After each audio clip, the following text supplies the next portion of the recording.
Hi, and welcome to the Children's Museum of New Hampshire.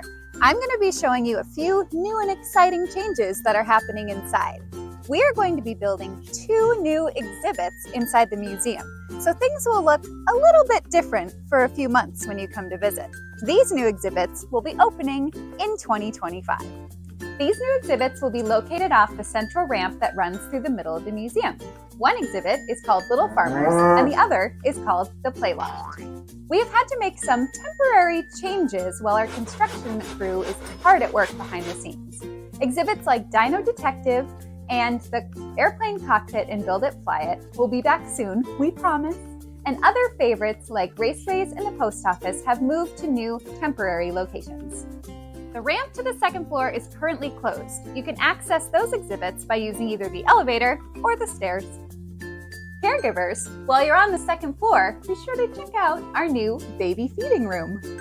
We can't wait to see you soon!